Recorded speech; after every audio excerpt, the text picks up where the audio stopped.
All right, so top-down design is an approach in which a problem is broken into a series of high-level tasks.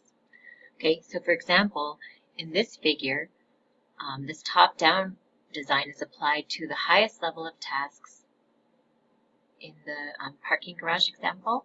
Okay, and then we break it down further into subtasks. All right, and then the subtasks are refined into a sequence of instructions that we call an algorithm. In object-oriented analysis, programmers first identify all the categories of inputs the program is meant to solve. So in this case, the inputs that we're looking at, okay, would be the name, address, social security number, pay grade, pay rate. All right. We call these classes, right? So we have our employee class here, and then this is the data that's going to be input into the employee class. Okay, and I know this is hard to understand just as, a general overview, but bear with me. If you are interested in taking further computer science classes, obviously you start out with programming and then you learn all about this stuff. Okay. An important aspect of object-oriented design is that it leads to reusability. So we're able to keep reusing that employee class. Okay, it doesn't just get used one time for one person. You can use it for all of the employees that you have in your business. Okay. Inheritance is a term that we use that means that a new class can automatically pick up all the data and methods of an existing class, and then can extend and customize those to fit its own specific needs. The original class is called the base class, and the new modified class is then called the derived class. So if you're a programmer, you may need to create several different examples of a class. Okay? Each of these examples would then be considered to be an object. So here we have John Doe, blah, blah, blah. Pay grade, pay rate. That's nice, pay rate. Even better for Jane Doe, okay? Same thing here. So John Doe is an object. Jane Doe is now an object. Bill McGillicuddy is now an object. And we offer a class that's called Object-Oriented Programming, OOP, and it takes a whole semester to cover this stuff. So, I know it's hard from one slide. Once programmers create an algorithm, they then select the best programming language for the problem and then translate the algorithm into that language. Translating an algorithm into a programming language is the act of coding. Once programmers have an algorithm, they identify the key pieces of information that the algorithm uses to make decisions. Then they can begin converting the algorithm into computer code in a specific programming language.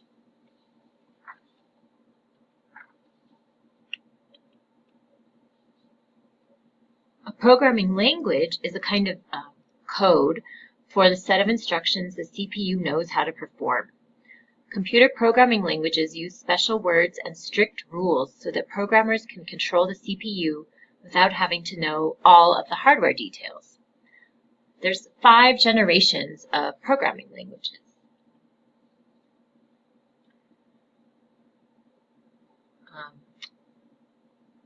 Portability is the capability to move a solution from one type of computer to another. Okay, and then you have variables, and these are each input and output that your program manipulates. Right. Comments are then added to explain the purpose of a section of code. So as you're writing code, it's important to create comments, basically explaining what you're doing in this section of the code.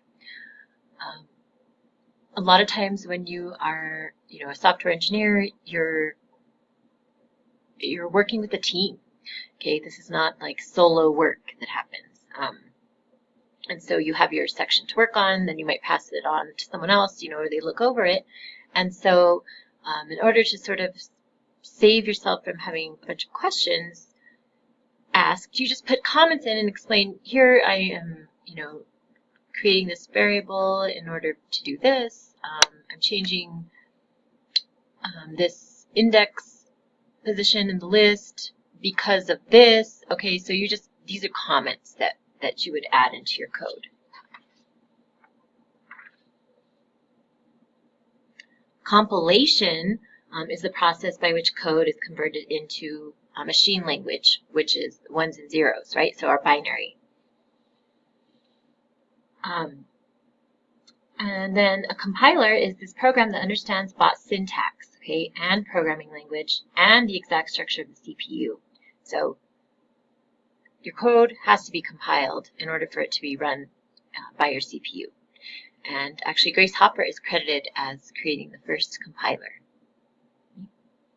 Some languages use something called an interpreter, and what the interpreter does is it actually translates the source code, which is the code that you've written out, okay, into this sort of intermediate form, right? And it goes line by line, okay?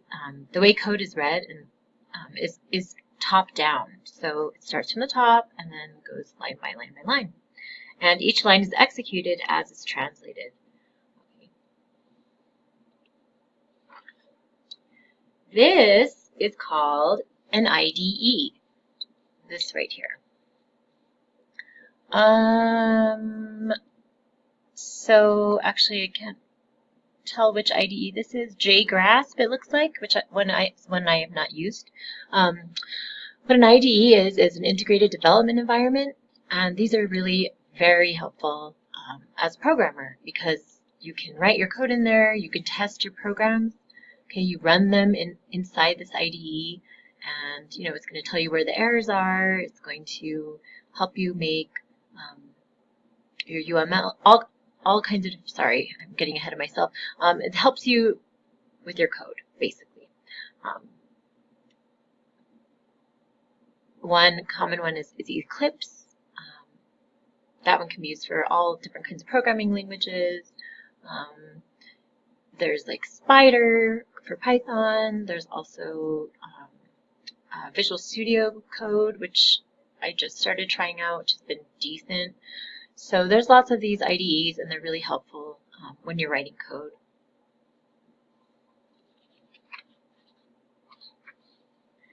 The process of actually running the program over and over to find and repair errors and to make sure the program behaves in the way that you expect is called debugging. And debugging is what takes up like 3/4 of your time sometimes as a programmer. Okay, a complete testing plan includes sample inputs that exercise all the error handling that's required in your code, as well as all the processing paths. So you test, you try and break your code because depending on the program that you're writing, people sometimes don't put in the input that you expect, okay? And so you need to have some stuff in your code that catches these errors, and instead of like your program freaking out and printing out a bunch of errors for the user, instead it finds a way to handle these exceptions and to continue on and to let the end user know, hey, this is kind of the input I'm looking for, not what you put in. So yeah, I never realized how, actually I've never given a lecture on this before. It's so strange to not have a whiteboard and some faces looking at me while I talk about it. So don't hesitate to email me with questions on this, and definitely read the chapter. That's going to give you a lot more information than I can in the lecture. Okay. Logical errors in the program are caught again when the program executes. Okay. What happens when you get a logical error is that your program actually runs, but you don't get the output you're expecting. Okay, it executes incorrectly. So there's something wrong with your logic. And these are kind of hard because you're not really sure like where it's messing up. You don't have a specific error that you can go fix. It's not a colon that you forgot to put in or a misspelled word or something. Okay, something's wrong with the logic of your program. Okay, we also have runtime errors. Okay, for example, dividing by 0, okay, that will give you a runtime error. So it's complicated. Okay, testing, so testing documentation. In internal testing, a group uses the program like in every possible way. Okay, and then in external testing, people like those who are actually going to end up using the software will work with it.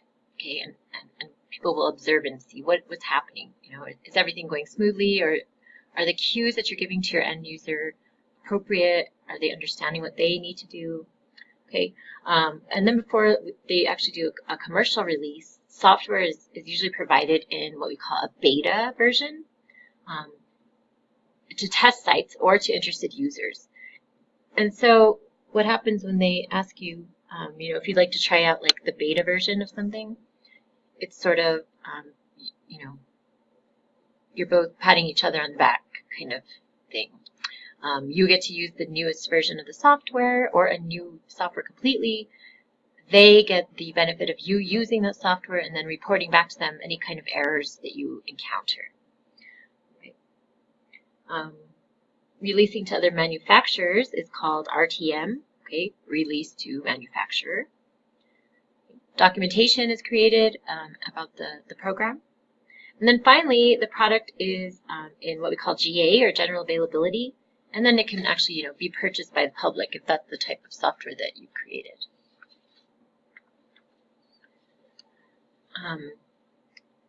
So there's a bunch of different programming languages. There's not just one.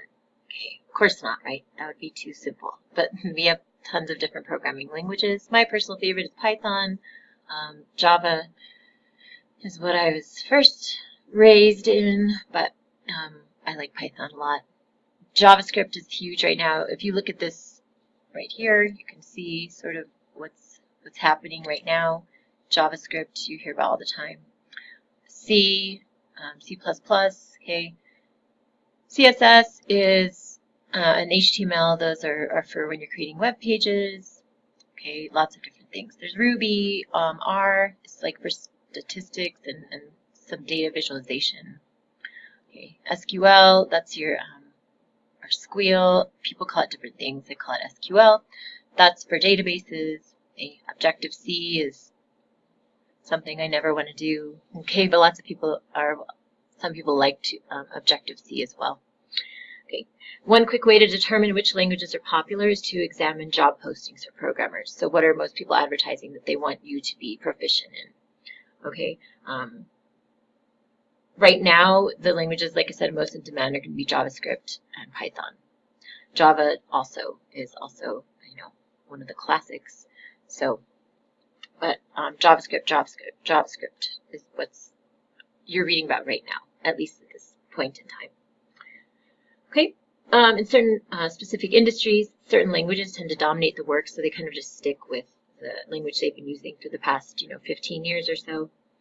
All right, and then if, you know, a good introductory programming course is going to emphasize a bunch of different skills and techniques. Okay, so hopefully you find a course that talks about design, algorithm development, debugging techniques, and then project management. Okay, all those things are things that you'll be expected to know at some point in your career. So picking the right language, okay? A programming team considers several factors before selecting the language it's going to use for a specific project, okay? So how much space is available? How fast do you need the program to be? What organizational resources are available to you, okay? And then what is your target application? Like, what are you trying to do, okay? So that's pretty much how people pick what language to use. And then here they have at the bottom of the slide a little thing about visual programming languages. So there's Scratch, there's Snap, there's App Inventor, and these are what we call block-based languages. Blockly also, okay? And these are really actually helpful in getting kids to start programming. You sort of just snap blocks together, and also to get people who haven't ever tried programming before to not be so afraid of it.